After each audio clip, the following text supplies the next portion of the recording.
You've been meeting people throughout the district. What have you learned or been surprised by? That's such a great question. I'm going to answer it.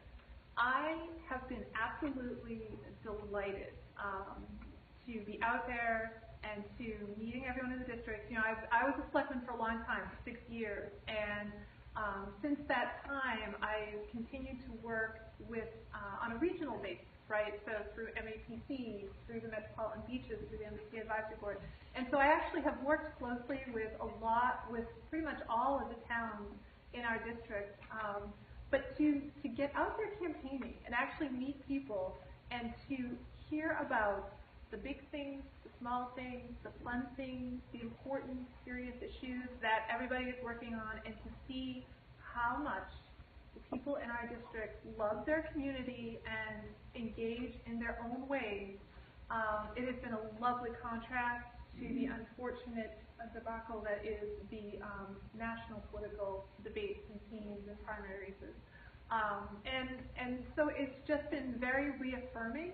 I shouldn't be surprised by that at all, but it's been very reaffirming to meet people like yourselves who have come out on a night after work and to listen to us and to engage in the political process. And that civic engagement has actually been really wonderful, and it was really nice to hear it as we've embarked on our campaign. So kudos to all of you and everyone watching at home. Well, thank you. Paul? Sure.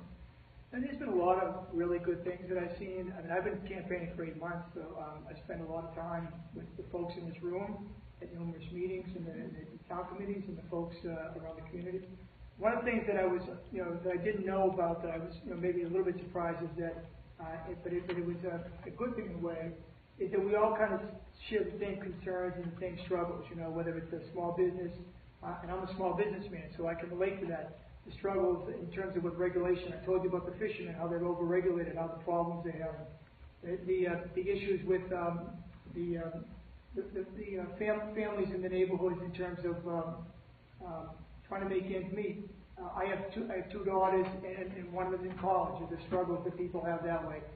Probably the biggest surprise, I'll tell you, is that consistently across the district, the people I talked to told me that their community was neglected by not having a strong senator there fighting for them, and that's what I'm going to change when I become the senator. Jill, do you have anything else to add? I think the other surprise that I had was how many of us are graying. The demographics in our district have changed, and since the time that I was a selectman, and I think that is going to make for some.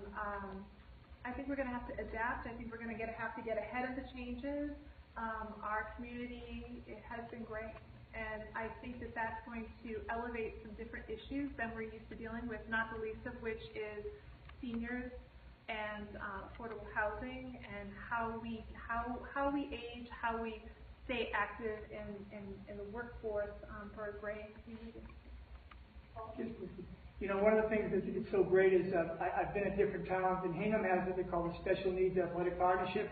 It's a program where special needs kids for the first time in really most of their lives have been able to participate in sports activities and be welcome in there and not told that they don't fit. Well, there's many other communities that are doing that. And I'll tell you one quick story. Friday night we had a benefit that I had some party because I started because I'm Irish and I wanted to celebrate my heritage and also help these folks who are my neighbors and friends. Well, I heard the story of a young boy who was never allowed to participate in these programs. And when he got involved in this program, his mother was literally in tears because he said, am I going to get kicked out? And what happened was, not only was he welcome, not only did he flourish, not only did he enjoy himself, but at the end they gave him a trophy. And that night when he went home, he took that trophy to bed with him. And he was the happiest kid. And these are just one small steps. And these are things that I proudly participate in. And there's folks all across the district doing this. And I can't wait to work with them all at this center.